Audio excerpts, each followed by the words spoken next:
हम कहते हैं दोस्ती करना पाप नहीं है, कोई भी किसी से भी दोस्ती करो, लेकिन दोस्ती गंदगी करना पाप है, बेविचार करना पाप है। ये क्यों करते हो? अगर आपको दोस्ती पक्की तो आजीवन निर्वाह करो, माता पिता का आशीर्वाद लो, देवताओं का अर्चन बंदन करो, ब्याह करो, एक साथ रहो, कोई बात नहीं, आजीवन रहो। ये क्या है, इससे बेविचार, उससे बेविचार, उससे बेविचार, तो किसी का शासन नहीं होता, इसीलिए मनमानी आचरण होते। यदि थोड़ा भी प्रभु का रस मिल जाए तो समीप सुंदरी से सुंदरी शरीरधारी स्त्री हो, आपका मन नहीं चलेगा, क्योंकि मन जो भोगता है वो तो प्रभु के चरणों में लग गया। अब कैसे फिसले? तो इसलिए चाहे गृहस्थ हो चाहे विरक्त हो, चिंतन, खान पान, संग, दृश्य, इन सबको संभाला जाए तो सम्यक रूप से ब्रह्मचर्य रहा जा सकता है। कैसे बैठते हो कि तुम्हें काम क्रोध का इतना लंबा चिंतन हो जाता है कि आप विचलित हो जाते हो। स्फुरणा होना बात अलग है, आप उसमें डूब गए, आप उसकी चेष्टा में आ गए, मतलब कितना अंतराय है आपके भजन में। आपको इतना समय कैसे मिला, क्यों आपको इतना मनन करा रहा है कि आप बाहर देख लो, आप वो चेष्टा कर लो, आपको इतना समय के मतलब भजन के अंतराय का बहुत समय है आपके बीच में। रौंद डालो मन की वासना को।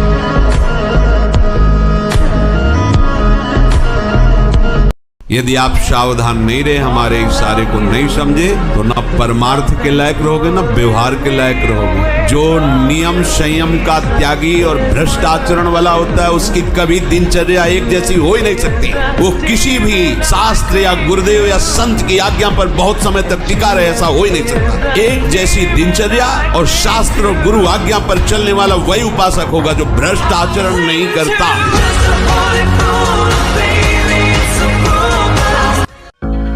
हमारी बात मान लो, कान से केवल प्रिया प्रीतम की चर्चा सुनने का स्वभाव बनाओ। दूसरी बात हो तो कान में अंगुली डाल लो, मत सुनो। ऐसा करते हैं क्या? जहां किसी की निंदा हुई तो पूरे कान खुले कर लेते हैं। किसी की अवहेलना, किसी का उपहास, किसी के दोष भरी बात, बहुत सावधान। बहुत जल्दी हमारा हृदय आंगन गंदा होता है इन खिड़कियों के खुले रहने से। कान, आंख और जबान, तीन का बड़ा योगदान है भगवत प्राप्ति में। भजन कर रहे हो, गंदे भोगों की आकांक्षा है, गंदी क्रिया करने की चेष्टा है, गंदे लोगों से मिलने की भावना है, क्या भजन कर रहे हो? कैसा भजन कर रहे हो? कहां भजन हो रहा है? यदि ये सब गंदी बातें बनी, धिक्कार है जीवन को। परमार्थ का पथिक होकर के कहां क्या दुर्दशा हो रही, क्यों हो रही है? भजन इतना बड़ा महान महिमा में गुरुदेव ने मंत्र दे दिया, नाम दे दिया, उपासना दे दिया, अब उसमें चित्त न लगाओ, कहो कृपा होगी तो हो जाएगा, तब तक हम बेविचार कर रहे हैं, गंदे आचरण कर रहे हैं। सावधान। सिंह चाहे जितना भूखा हो बिष्ठा नहीं खाता, ऐसे ही भगवत मार्ग का पथिक चाहे जितना जले शास्त्र विरुद्ध आचरण नहीं करता। इसलिए सावधान होकर के भजन की निरंतरता और असाधन का त्याग दृढ़ नियम से चलो। तो जो ब्रह्मचर्य पालन करता है, रोग से लड़ने की सामर्थ्य आती है, शोक स्पर्श नहीं कर सकता, मोह पर विचार करने की सामर्थ्य आती, प्रमाद स्थिति नहीं रहती, अकर्मण्यता नहीं रहती, अकाल मृत्यु नहीं होती, ब्रह्मचारी कभी विचारों से दरिद्र नहीं होता है, चिंता नहीं होती, उसके हिंसात्मक वृत्ति नहीं होती, द्वेष नहीं होता, ईर्ष्या नहीं होती, अशांति नहीं होती। ब्रह्मचर्य समस्त दोषों का नाश कर देता है।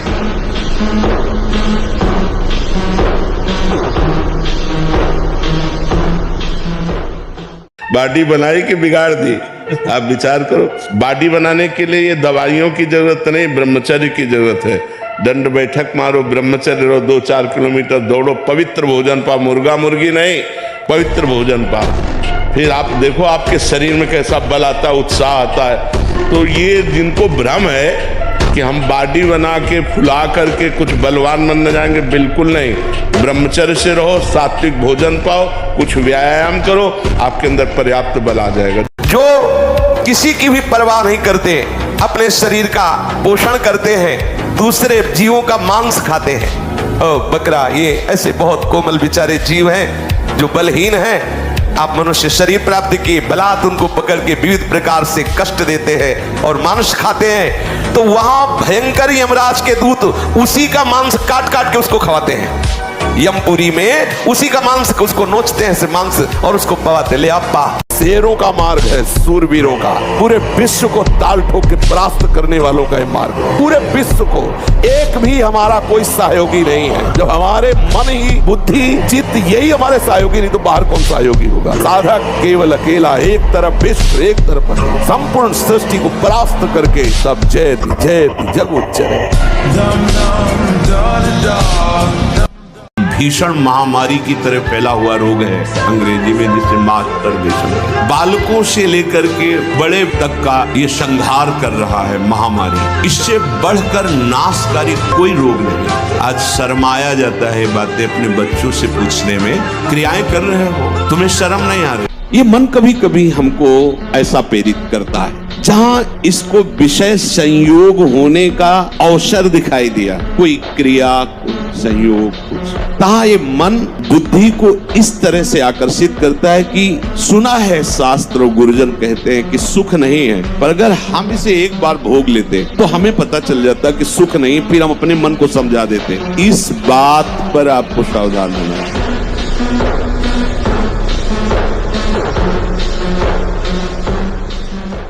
ना तो माता पिता समझा पाते हैं और ना टीचर समझा पाते हैं, और डॉक्टरों से सलाह लो तो गलत सलाह मिलती है। तो वो क्या फ्रस्ट्रेशन, क्या उसको निकाल के फिर आप कैसी बात करते हैं, कैसी बात करते हैं, जान से मारने की सलाह दे रहे हैं। उस आदमी की हालत क्या होगी जो 4 बार अस्तमैथुन करता है, 4 बार वीरपात करता है, उसकी हालत क्या होगी?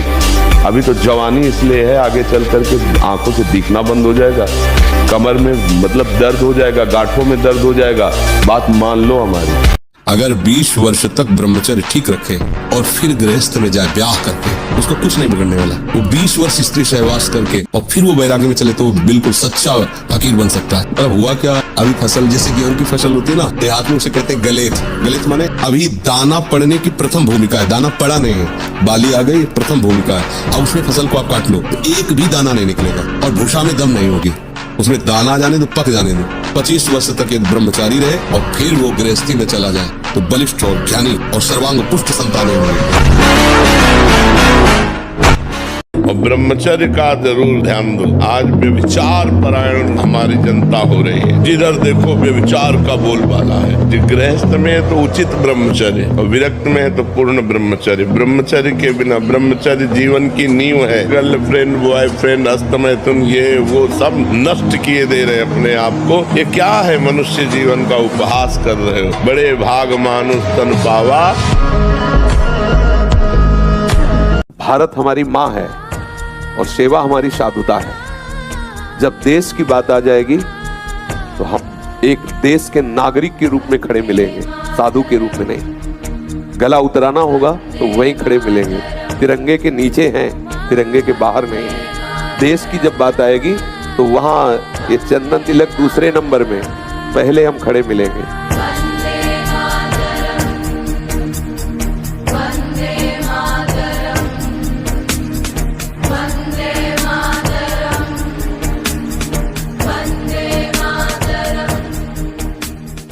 करो अस्तमैथुन और शनि साढ़े चढ़ा हुआ है इसलिए ऐसा होता है। बेवकूफी वाली बातें बच्चा है। अभी अवस्था है तुम्हारी वीरपात करने की। गेहूं की फसल तैयार हो रही है, गलेत पे हो। गलेत माने होता है दाना अभी पड़ रहा है और आप उसको काट लो तो ना भूसा होगा ना दाना होगा, व्यर्थ जीवन चला जाएगा। कम से कम 20-22 वर्ष ब्रह्मचर्य का पालन करो, फिर गृहस्थी में जाओ। संतान तेजस्वी होगी, देशभक्त होगी, माता पिता की भक्ति कर। ये क्या है? योद्धा तभी आनंदित होता है जब जोड़ का योद्धा होता है। अगर ममई वांसो तो तू सच्चिदानंद प्रभु का अंश है। तो वही कह रहे हैं कि इंद्रियों में मन मैं हूँ, बराबर का जोड़ है, कोई खिलवाड़ थोड़ी है। और ये कायर पुरुष घबरा के भागता है, योद्धा ताल ठोकता है। हरि का स्वरूप जीव है, हरि का स्वरूप मन है, और इसको परास्त कर लो। सजेति सजेति सतरति सतरति सलोकांतर्यति।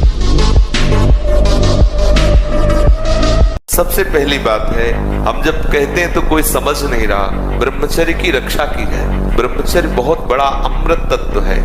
ये मूर्खता के कारण लोग इसे ध्यान नहीं देते हैं। एक ने तो कहा कि संसार में भी यही सुख है, तुम भी उसमें भी कह रहे हो कि ऐसा। हम भाई तुम्हें सुखी करने के लिए कह रहे, दुखी करने के लिए तो नहीं कह रहे ना। हम तुम्हारे दुश्मन नहीं है, तुम्हारे मित्र हैं। तुम्हारा मन तुम्हें गलत रास्ता दे सकता है, लेकिन हम तुम्हें गलत रास्ता नहीं दे रहे। तुम सदगृहस्थ हो तो संयम से चलो। ब्रह्मचारी व्रत स्थित है। अगर हम संयम से चले, ब्रह्मचारी व्रत से स्थित हो, जो नहीं करना वो नहीं करना, चाहे प्राण निकल जाए, और जो करना है वो उत्साह संपन्न होकर के करना है। तो हमारे अंदर जानकारियां, उनका प्रयोग न करने का जो हमारे अंदर असमर्थता है, यदि हम खूब भगवान नाम जप करें, ब्रह्मचर्य से रहें, स्थिति बन जाए हमारी। कमजोर पहलवान जानते हो क्या करता है? जब अखाड़े में जाएगा तो पूरी की पूरी ताकत तो 2 मिनट में दिखा देगा, फिर इसके बाद दम से नीचे गिर जाएगा। जोरदार पहलवान क्या करता है? पहले जाकर सामने वाले को केवल संभालता है, उसके हर दांव का काट मारता रहता, फेंकता नहीं।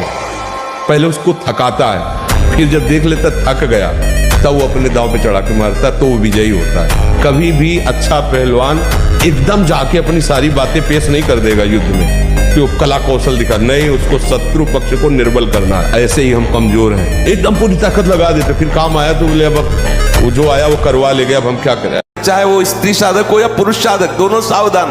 ये रोग एक में ही नहीं होता, ये रोग दोनों शरीरधारियों में होता है। कामोत्तेजना दोनों को आती है। गंदे संग के कारण दोनों साधक गंदी आचरण कर बैठते हो, दोनों इस रोग से पीड़ित होते। पुरुष तो इस रोग को प्रकट कर देता है, माताएं बहनें इस रोग को प्रकाशित नहीं कर पाती, लेकिन पीड़ित होती है इस रोग से। यदि सावधान उपासक न चले तो चाहे स्त्री शरीर हो चाहे पुरुष शरीर, उसको कष्ट होता है। विचलित होना हमारे जीवन में नहीं होना चाहिए।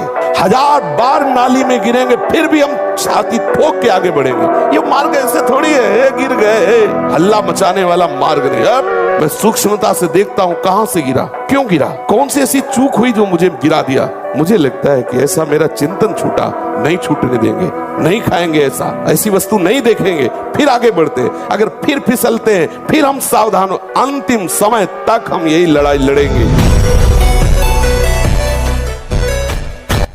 हमारी इंद्री, हमारा मन बहुत धोखेबाज है, हमें कोई धोखा नहीं दे सकता। ये हमारा मन, हमारी इंद्रियां हमको धोखा देती है। साधु, साधक, परमार्थ पथिक, भक्त इस बात से परम सावधान। सदाचार और सरलता, संयम के साथ हमारा समय व्यतीत होना चाहिए। किसी के गवाही की जरूरत नहीं है, किसी के प्रमाण की जरूरत नहीं। आप खुद अपने हृदय की भूमिका को नाप लीजिएगा, कितनी ऊंचाई पर चढ़ रहे हो आपको खुद अनुभव में समझ में आ जाएगा। मुख में कुछ और, हृदय में कुछ और, आचरण में कुछ और, ये दुष्ट पुरुष का लक्षण है। उपासक का, शिष्य का लक्षण नहीं है। दुष्टता का त्याग करो। हृदय में कुछ और चल रहा है, वाणी से कुछ और बोल रहे हो, आचरण में कुछ और है, ये दुष्ट पुरुष का लक्षण है। साधु पुरुष का जो वाणी में वही, हृदय में वही, आचरण में है, तीनों की मिलान है, वही साधु है, वही उपासक है, वही भक्त है, जिसकी तीनों एक हो। वाणी से जो बोला वही हृदय में है, जो हृदय में वही आचरण में है। यहाँ वाणी से कुछ बोल रहे हैं, हृदय में कुछ चल रहा है, आचरण कुछ और बता रहे हैं, ये ठीक नहीं।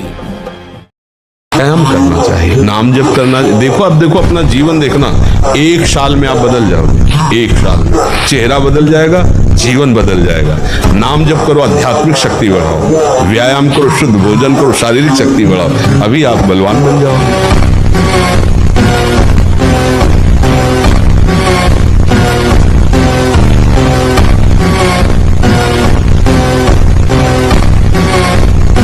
कि अगर कोई परास्त कर सकता है तो कर्ण परास्त कर सकता है पांडव। उसकी वीरता देखकर, क्योंकि ये युधिष्ठिर से भी बड़े हैं कर्ण, घबरा गए युधिष्ठिर। कर्ण के सामने हम 5 पांडवों में किसी के सामर्थ्य नहीं कि विजय प्राप्त कर सके। प्रसन्न रहोगे, हर परिस्थिति में प्रसन्न रहोगे। इसीलिए तो चीख चीख के कहते हैं राधा राधा राधा।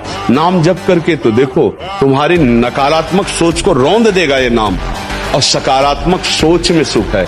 सब कुछ है, सोच तुम्हारी गलत है तो दुखी हो जाओगे। जितना ब्रह्मचर्य क्षीण होता जाएगा उतनी आपको अधिक सर्दी लगेगी। अधिक गर्मी लगेगी, चिड़चिड़ा स्वभाव हो जाएगा, कुछ कार्य करने का मन नहीं, पड़े रहने का मन रहेगा, आपके अंग प्रत्यंग ये प्रमादी हो जाएंगे, इंद्रियां प्रमादी हो जाएंगी। कोई था नहीं, कोई है नहीं, कोई रहेगा नहीं, एक ही था, एक ही है, एक ही रहेगा, बात पकड़ लीजिए।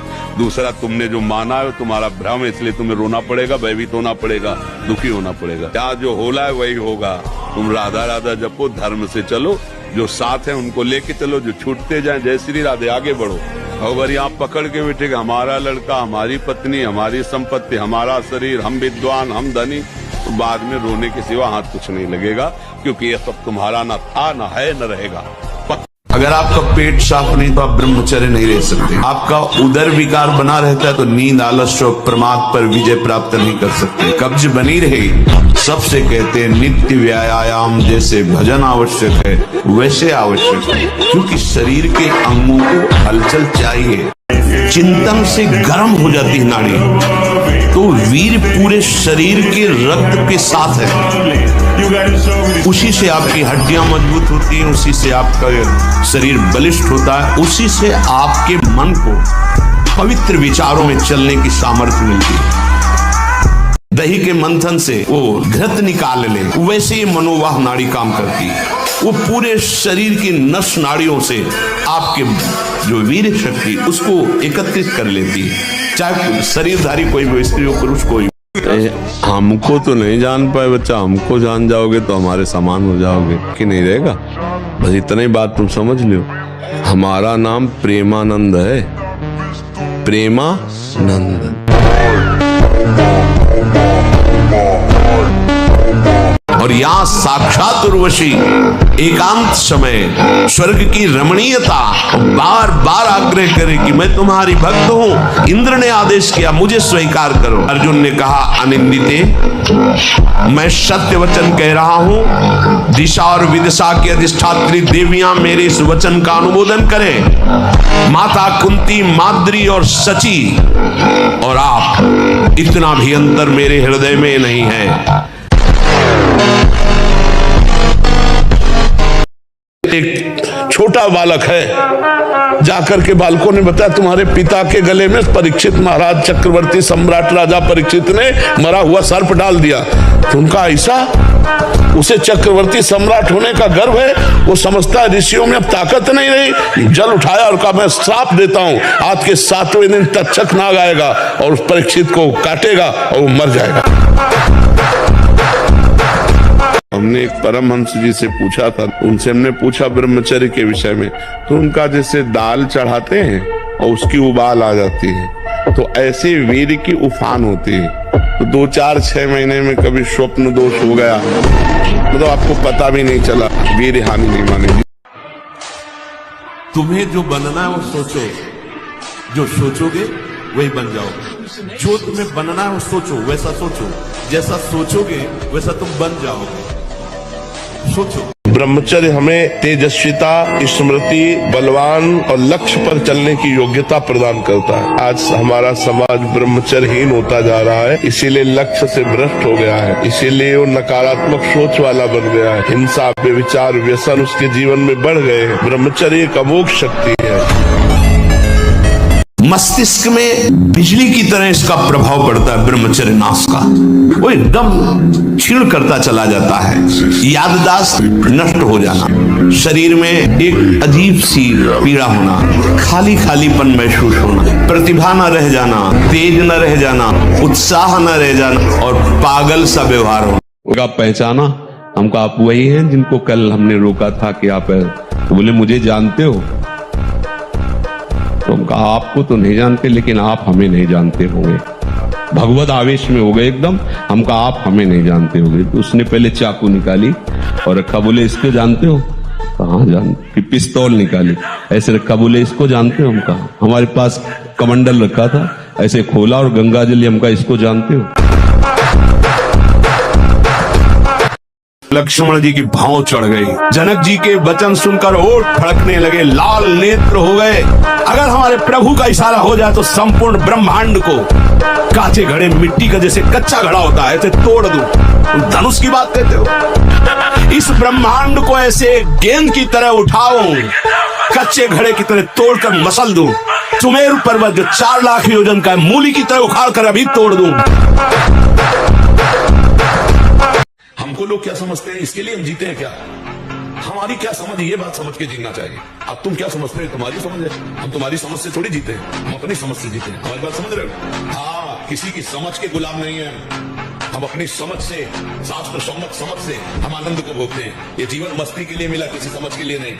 समझे? हम अपने सत्य की मस्ती में हैं। तुम हमको क्या समझते हो, इससे हमें कोई फर्क नहीं पड़ता। हम क्या समझ करते, इससे फर्क पड़ता है। कम बोलना, कम सुनना, कम देखना, कम सोना और कम आहार करना, ये 5 पर कंट्रोल करो। क्षण में गुस्सा, क्षण में शांत, माथा, कमर, मेरुदंड, छाती, इनमें दर्द होना, ये बिल्कुल ध्यान से सुन लीजिए। रीढ़ की हड्डी झुकाकर बैठने में आराम महसूस करना, ये सब उसी ब्रह्मचर्य नाश के लक्षण। गृहस्थाश्रम का व्रत धारण केवल पितृ ऋण से मुक्त होने के लिए, केवल संतान उत्पत्ति के लिए अपनी पत्नी से सहवास करते हैं और निरंतर भगवत भजन करते हुए संयम से चलते हैं, उनको भी ब्रह्मचारी ही कहते हैं, उपासक ही कहते हैं।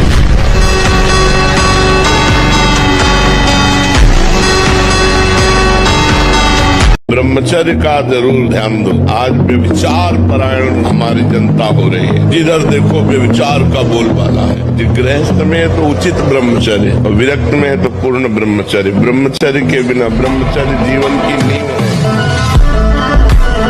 सोते समय आपको समय नहीं देना व्यर्थ चिंतन का, उसी समय विषय चिंतन होता है, उसी समय विषय भोग की आकांक्षा जागृत होती, उसी समय विषय देखने की इच्छा होती। मोबाइल है, जिस समय आप अपनी शैया पर जाएं स्विच ऑफ कर दें। आपको उस समय नाम जप में बहुत ध्यान देना। धारी जी ने कोई तप नहीं किया था।